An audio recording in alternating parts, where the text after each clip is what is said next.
बहुत सारे ऐसे कमेंट्स कर रहे थे कि दी आप होमगार्ड की तैयारी करोगे, आप होमगार्ड की तैयारी करोगे एंड इसका फॉर्म कब से अप्लाई होगा या फिर रनिंग होगा, क्या होगा, कैसे होगा, तो इस पे आज हम बात करेंगे। तो first of all welcome back my YouTube channel Aasvi Jyoti. I hope so आप लोग काफ़ी अच्छे होंगे, मैं भी बहुत अच्छी हूँ। एंड गाइज आज तारीख है 19 तारीख और कल से बिहार पुलिस का फॉर्म अप्लाई हो रहा है और बहुत सारे लोगों की माइंड में चल रहा था कि जो होमगार्ड की वैकेंसी आने वाली है 15,000 या आ चुकी है, उसका क्या स्टेटस है, कैसे है, क्या है, नहीं है। मेरे पास भी बहुत सारा मतलब कमेंट आता था और एक दो बार जब मैं बाहर निकलती हूँ ना तो जो मुझे पहचान जाते हैं बोलते दी आप होमगार्ड की फॉर्म डालोगे, ऐसा हुआ है। अगर वो वीडियो देख रहे हैं तो वो मुझे पहचान जाएंगे। तो मैं ये सारी चीज़ों पर बात करूँगी। उससे पहले मैं बता देती हूँ कि देखो होमगार्ड कि अच्छाइयाँ क्या है और ख़राबियाँ क्या है। तो किसी भी जॉब की कोई ख़राबी नहीं होती, कोई भी जॉब क्यों ना हो, क्योंकि आप बेरोजगार कहलाने से अच्छा है कि आप होमगार्ड में ही सिलेक्शन ले लो, क्योंकि हमारे पास सेकंड ऑप्शन नहीं है। हमारे पास कोई ये चीज़ नहीं है कि हम बिजनेस कर लेंगे या कुछ भी कर लेंगे, हमारे लिए जॉब ही चाहिए। और आपको पता है कि जॉब में बहुत ज़्यादा कंपटीशन है।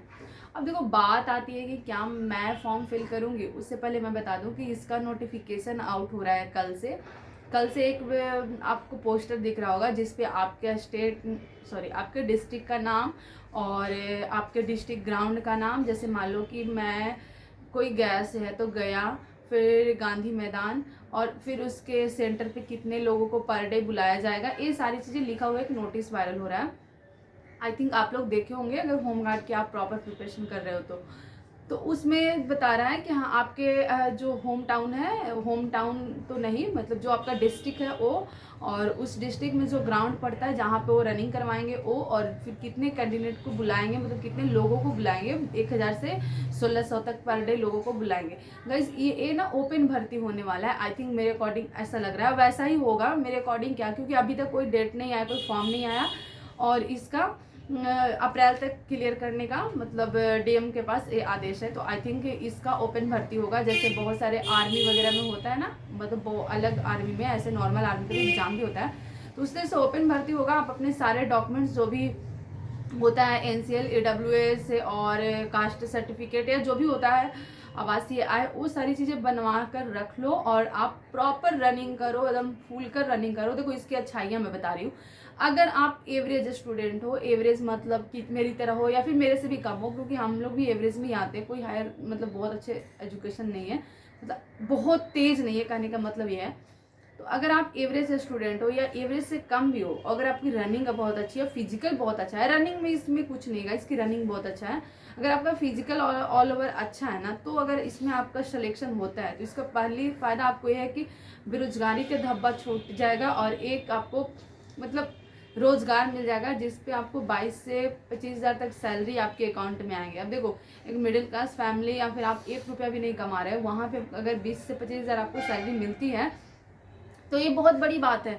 आप कहीं ना कहीं अपना जो निजी जीवन में चीज़ें होती है, छोटी छोटी क्या बहुत बड़ी बड़ी, वो सारी चीज़ें फुलफिल करोगे और अपने फैमिली को भी कुछ हेल्प कर पाओगे, तो ये अच्छा हो जाएगा। एंड सेकंड चीज़ कि लोग बोल रहे हैं कि अरे होम गार्ड, देखो होम गार्ड के बाद 3 साल के बाद फिर से बिहार पुलिस की फॉर्म आएगी। 3 साल तो लग जाएगा इस 2000, देखो अभी 25 में फॉर्म आया है ना, तो 26, 27, 28 तक हम बोल सकते हैं कि फॉर्म आएगा, या फिर लास्ट 27 तक फिर से फॉर्म आएगा बिहार पुलिस के। उसमें आपको 50% का आरक्षण मिलेगा। मतलब कि अगर अभी लड़का का कट ऑफ कितना जा रहा होगा, मान लो 60 भी जा रहा होगा, तो आप 30 नंबर लाओगे तो आपका हो जाएगा। समझ रहे हो, मतलब होम गार्ड के लिए प्रॉपर इसमें 50% का छूट दिया जाता है। अब देखो जो पिछले होमगार्ड वाले थे, जो अभी से पहले जो भी ज्वाइन किए होमगार्ड में, वो लोग आए जब बिहार पुलिस में, इस बार जब हम लोग पास किए 2100 भर्ती में, तो मैं देखी थी बहुत मतलब एजेड थे। अब हमारे ग्राउंड में दौड़ने आते थे भैया भैया लोग, बहुत काफ़ी।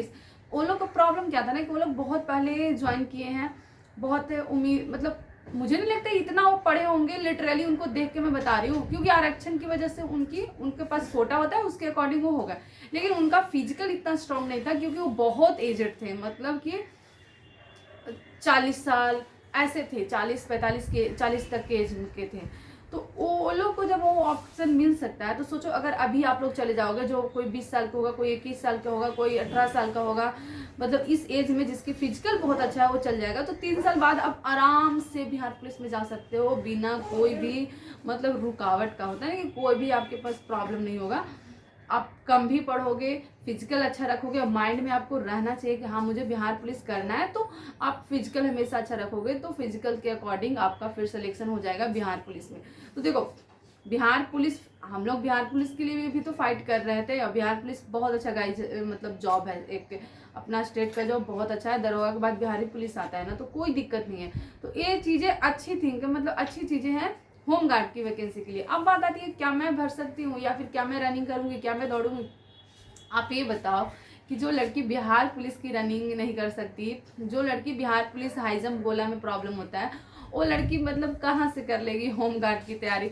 मैं अगर मेरा अच्छा रहता ना तो मैं करना चाहूँगी, सच्ची मैं बता रही हूँ कि अगर मेरा सब कुछ अच्छा होता तो मुझे कोई दिक्कत नहीं था कि मैं होम गार्ड की कर रही हूँ। लेकिन बात ऐसी है कि रनिंग तो चलो क्वालिफाई कर भी जाएंगे, लेकिन जो गोला, चलो गोला भी मान लो फेंक देंगे, लेकिन हाई जंप और लॉन्ग जंप मेरे बस की बात नहीं है गाइज, मतलब नहीं होता मेरे से इतना ज़्यादा जितना उसमें ज़रूरत है, क्योंकि क्वालिफाई नहीं है सिर्फ, मैं ज़्यादा से ज़्यादा कर पाती हूँ तो 3 फीट 4 इंच, इससे ज़्यादा नहीं होता। ये लिटरली मतलब ये रियलिटी है मेरी, मैं वो बता रही हूँ आपके साथ कि जब भी मैं ग्राउंड में गई हूँ ना तो मैं कभी 3-8 नहीं की हूँ, कभी भी नहीं। 3-6 बहुत रियर केस में 1-2 बार हुआ है मेरे से क्वालिफाई, वरना नहीं होता मेरे से क्वालिफाई। तो जब मैं मेरे से हाई जंप नहीं होगा, लॉन्ग जंप नहीं होगा, तो मैं किस बेस पे नंबर उठाऊंगी, है ना। तो यहाँ से भी मुझे छटना ही है, इसीलिए आप देखते हो मैं रनिंग करने नहीं जाती हूँ। मतलब क्या करेंगे, मेरे से नहीं होगा ये मुझे पता है, क्योंकि मैं जब 2.5-3 मंथ है रनिंग करने के बाद, रनिंग तो चलो बन जाता है, लेकिन हाई जंप गोला, हाई जंप और लॉन्ग जंप ना एक सीमित एरिया में सिमट जाता है। अगर मान लो आपसे 3-4 हो रहा है तो 3-8 करने में बड़ा मुश्किल होता है, 3-4 ही होगा।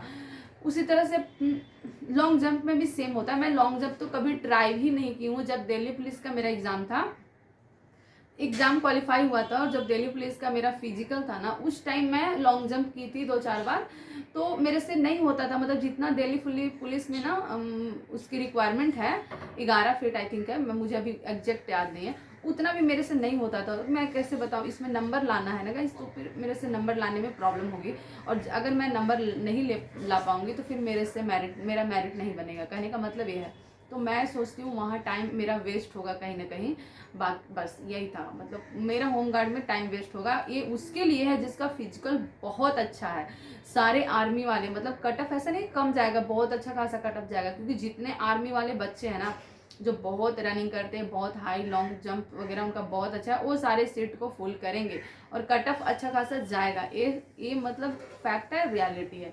तो हमारे लिए जैसे जो मेरे जैसे बच्चे हैं ना, उनके लिए ये चीज़ें मुझे नहीं लगता कि है। सो आई होप्स गाइज कि आपको थोड़ा सा वैल्यू मिला होगा, अच्छा लगे तो like comment share and subscribe guys. Radhe Radhe.